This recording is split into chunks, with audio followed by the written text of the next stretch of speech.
खड़ेश्वरनाथ रेणु को कौन नहीं जानता है। भारतीय हिंदी साहित्य के ऐसे जाज्वल्यमान नक्षत्र जिन्होंने मुंशी प्रेमचंद के बाद ग्रामीण कथा जगत को अपनी भावभूमि से, अपनी रचनाओं से, अपने उपन्यासों से, अपने लेखन से आप्लावित किया। मैं साहित्य तक के बुक कैफे में आज एक दिन एक किताब के तहत चिट्ठियां रेणु की भाई बिरजू को इस किताब के साथ उपस्थित हूँ।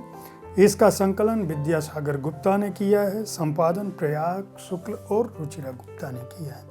जैसा कि आप जानते हैं, जयप्रकाश पांडे यानी मैं हर दिन एक किताब में आपको उन पुस्तकों के बारे में बताता हूँ जो पुस्तकें महत्वपूर्ण हैं या जिनको पढ़ना चाहिए। एक महान कथाकार का जीवन अपने समय में कैसा था, वे अपने दोस्तों से किस तरह का संवाद कर रहे थे, किस तरह के जीवन संघर्षों से दो चार हो रहे थे, किस तरह से उन्होंने न केवल भारतीय स्वतंत्रता संग्राम के बाद भारतीय ग्राम्य जीवन, भारतीय जनजीवन, भारतीय आंदोलन और लोगों के स्वप्न भंग की दास्तान को देखा था, बल्कि नेपाली क्रांति में भी अपनी महत्वपूर्ण भूमिका अदा की थी।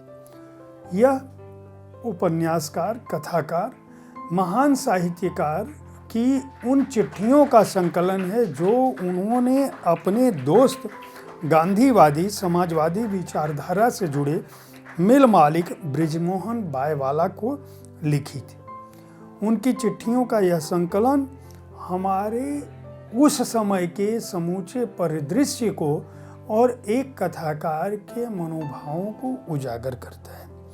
इन चिट्ठियों में रेणु का घर परिवार तो है ही, डॉक्टर राम मनोहर लोहिया, जयप्रकाश नारायण, विश्वेश्वर प्रसाद कोइराला, अज्ञेय, दिनकर, नागार्जुन, रघुवीर सहाय, ओम प्रकाश दीपक, जुगनू शारदेय के साथ साथ बृजमोहन बाबू का परिवार, उनके घर का जीवंत उल्लेख है। इसके अलावा भारत के समाजवादियों और नेपाल के क्रांतिकारियों के बारे में भी इस चिट्ठियों से, इस संकलन से, इस किताब से अलग दृष्टि पड़ती है। जैसा कि मैंने बताया कि इसका संकलन विद्यासागर गुप्त ने किया है, प्रयाग शुक्ल और रुचिरा गुप्ता ने इसका संपादन किया है।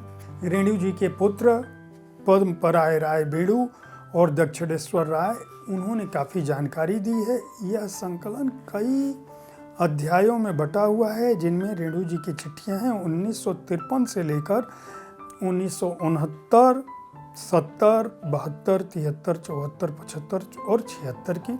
कुछ और पत्र हैं। इसके अलावा परिशिष्ट के तहत जयप्रकाश नारायण का पत्र संकलित है, अज्ञेय का पत्र संकलित है, बृजमोहन बायवाला का पत्र संकलित है, प्रणव चटर्जी का पत्र और जेपी की कविता, बिरजू बाबू को पद्म पराग राय बेड़ू का पत्र, रेणु और मैं, विश्वेश्वर प्रसाद कोइराला का जो लेख है वह संकलित है।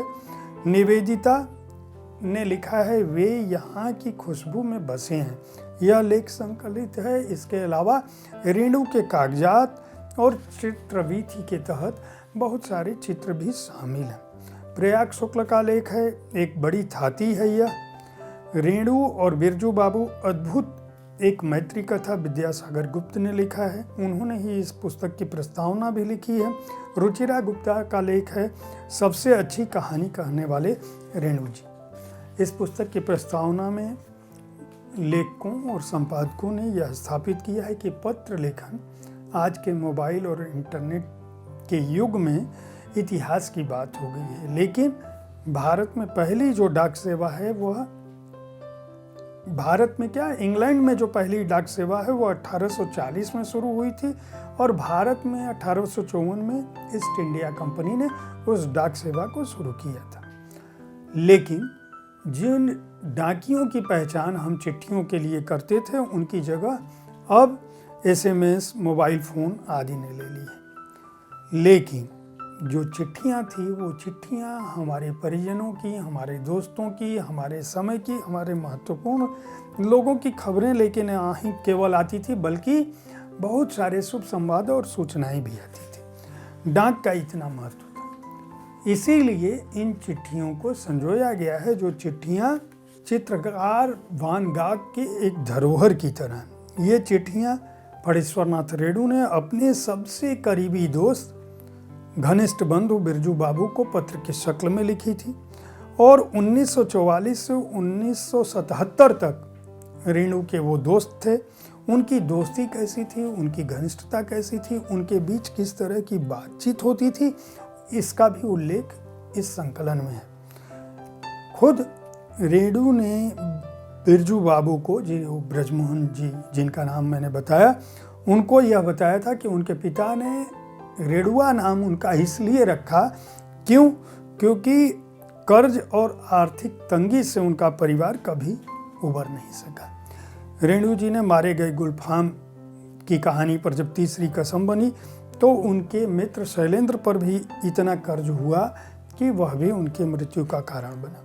रेणु अपनी हर बात, हर समस्या, पारिवारिक, राजनीतिक, साहित्यिक से लेकर बेटी की शादी और आर्थिक कठिनाइयों का न केवल जिक्र करते थे बिरजू बाबू से, बल्कि उनसे सलाह मशविरा भी करते थे।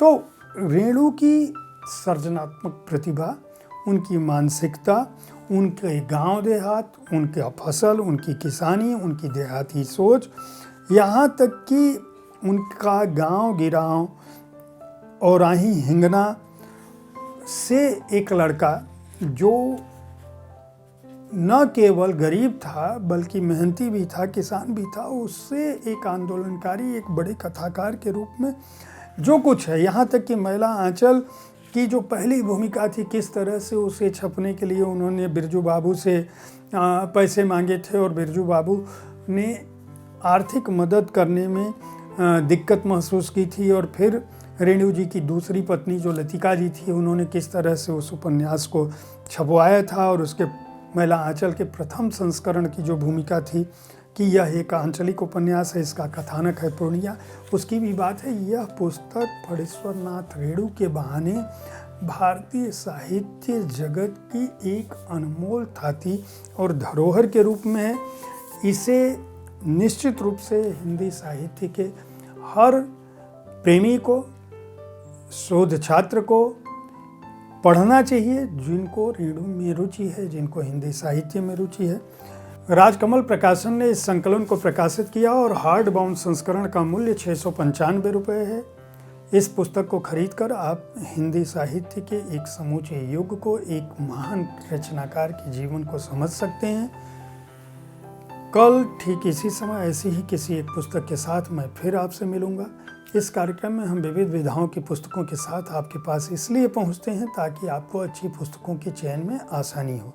देखते रहें साहित्य तक। धन्यवाद।